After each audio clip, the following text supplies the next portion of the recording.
welcome, Rebel Patriots. Hope everybody's doing well. God bless you. I appreciate you for following. This is where we stand up for freedom, capitalism, free markets, right? Individual liberty and prosperity. Don't forget to follow me at x.com/brewmedia, right? Go there, follow me. I'll follow you back. Also, go on youtube.com/brewmedia. Don't be a poser. Like and share the video. Let's get it out there. Let's get this community bigger and bigger and bigger. And so we can fight back against the tyrannical government and, all of these, bad people in Wall Street and the bankers who are just trying to crush us constantly.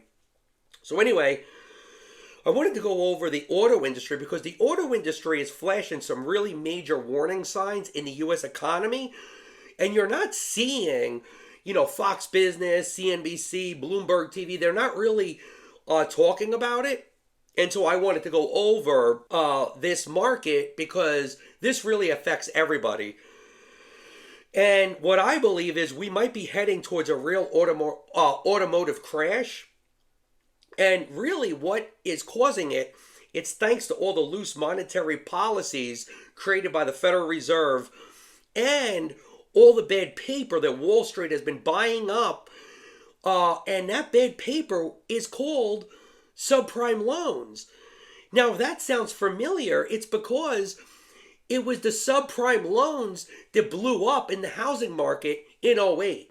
The problem is that it's stunning how similar the auto loans are right now to the housing market that was back in '08, and I'm going to go into that right now. So right now, we see automakers being squeezed by tariffs, okay, which has helped to also jack up prices. The problem is we're seeing a lot of people are hurting, and the people who are hurting the most are low-wage employees who cannot afford to buy a new car, right? And what happens is if you're a low-wage employee, you end up buying older cars, and those cars tend to have riskier loans and tend to break down more often, right? And it's not just the middle and lower wage workers that are getting hammered. Seniors as well on fixed incomes who are living check to check are also having trouble keeping up with their car loans or even just keeping their cars on the road. Just last year, auto delinquencies hit an all-time high. So if you remember, as the Biden administration was telling us how great the economy was, right? During that time, I made a report last year talking about how we had all of these delinquencies in auto loans. Well, last year ended with 1.7 million repossessions, right? So that's a tremendous amount of auto repos, right? In an economy that was supposed to be booming, right? It's supposed to be such a great economy. And here it was with 1.7 million repossessions. And the thing to think about is that we're only in September this year, and we've already crossed the 1.7 million mark as far as repossessions goes. So actually more people this year are having their cars repoed than the previous year. Now, if anybody knows, I've been talking about how weak the banking industry is and how banks have so much bad paper, right? And then how people should not be loading up the bank with a bunch of cash, right? That they should be taking that cash off the sidelines and investing it in other areas, right? Because I believe we're going to have major financial crises in this country, and it's going to be in the banking sector. Well, here we go again. We just had a subprime lender collapse. Now, the lender is in Texas. Okay, so it's a Texas-based company named Tricolor Holdings, which has filed for Chapter 11. The sudden shuttering of Tricolor could result in sizable losses for big banks like JP Morgan, Fifth Third, and Barclays, right? So again, because so many people are defaulting and all of this bad paper is out there, we're starting to see the banks collapsing because of this. Also, something to keep in mind, Wall Street has been buying up much of this bad debt. Just like they bought up the housing subprime loans, many 401ks have probably tons of this junk paper within their 401k, and they're not even aware of it. And guess what? It's not just the like middle and lower class or people on Social Security that seem to be hurting or showing signs of changing their behavior. I just read a report that shows that now the upper to wealthy are also pulling back on buying new vehicles. So check this out. CarMax chief executive Bill Nash stated that the customer has been in distress for a little while. Really? I mean, he had to come out with that report. And he also said he thinks that there's some angst in the economy, in these people. Well, gee, what do you think? I mean, when they're seeing their bills going through the roof all the time, of course they're going to have angst. Mr. Nash also stated that consumers with better credit profiles have been sitting on the sidelines and not trading in their cars for newer cars, right?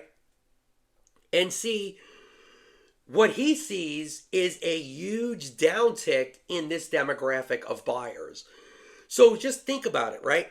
So if you're somebody with good credit, right? You have a good job, good credit, right? Maybe you've got $1 million in your 401k or a bunch of money sitting on the sideline.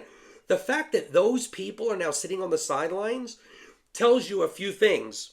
What it says is that the economy is weak and that the shoppers are waiting for prices to come down. Well, unfortunately, they're going to be waiting a very long time for that to happen because, again, one of the measures that I look for is at precious metals. And if you look at gold and silver, they're hitting all new highs as I'm doing this program right now. And anybody knows I've been educating people and showing them that the real inflation number is gold, right? Watching how gold reacts really is telling you where inflation is in the country. Gold right now, as I'm sitting here doing this report, just hit $4,147, right? That is an incredible move up. Also, silver just hit all-time new highs at $50.32, okay? Now, gold is telling the Fed and Congress to change course, and the more Congress and the Fed continues to flood the economy with cheap paper, we will continue to see Americans being priced out of buying that new car, right? Or, as we see now, many Americans forcing to trade down. Another problem we have are auto repairs. When people trade down, they tend to receive cars that have higher mileage and tend to need more mechanical work, right? Now, I wanted to dig into the numbers because I was kind of curious, right? So think about it. This time 5 years ago, a lot of these people, right, probably would have just traded in their car, got something new, right, or something newer, right?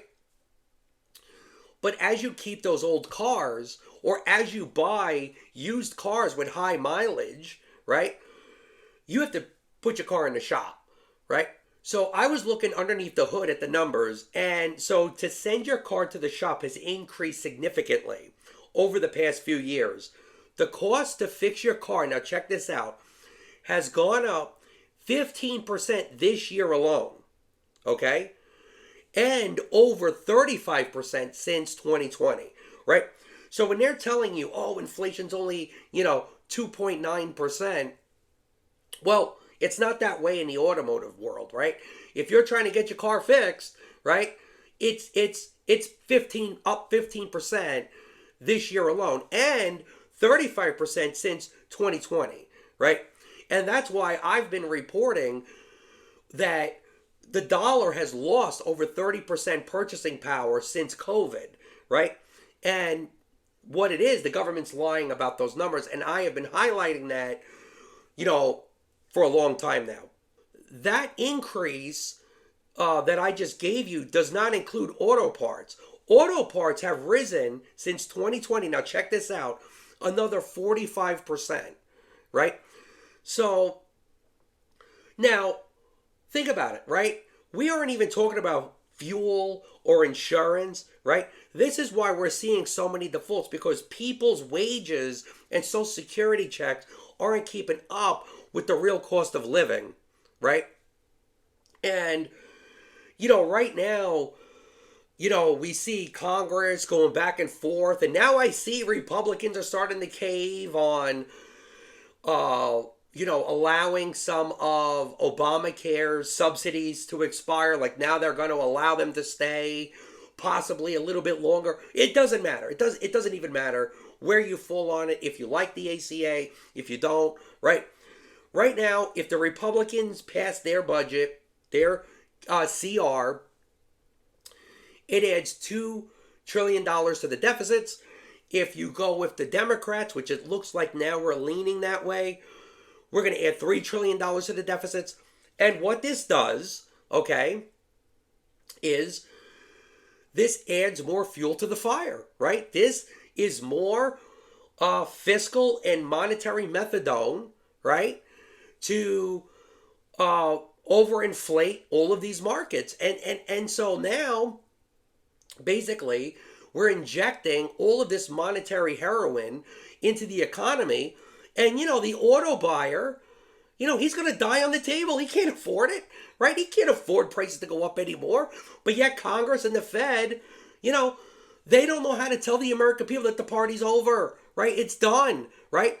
And so what we're going to see is, we're going to see the banks explode. This is what we're going to see. We're going to see it blow up. We're going to see all sorts of financial ruins throughout the economy. And we're going to see it in sectors in Wall Street, parts of housing, right? The market is flashing red.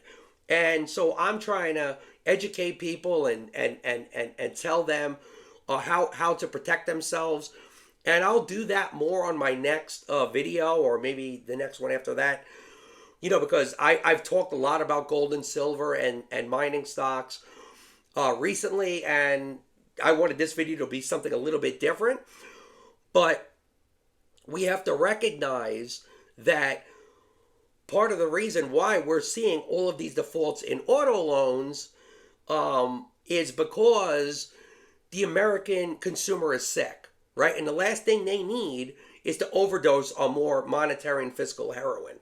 So anyway, I wanted to come on and give this report, and I hope everybody's doing great. Don't forget to follow me at x.com/brewmedia, right? Also, please subscribe, youtube.com/@brewmedia. Look, I love you. Take care. Go out there, buy value, right? If you're out there looking for a car, go haggle.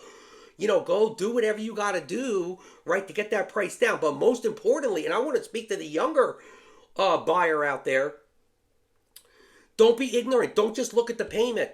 Look at the interest to that payment, right? Just because you can make the payment don't mean it's a good deal, right? You don't want to buy a car for $30,000 and spend, $40,000 in interest, right? Don't be a moron, right? Don't put yourself in a financial situation that one day you can't get out of, right? Take some personal responsibility, educate yourself. I love you guys. Freedom, capitalism, individual liberty, that's what we stand for. We are the true rebel patriots. I love you. Take care. God bless. I'll see you on the next one.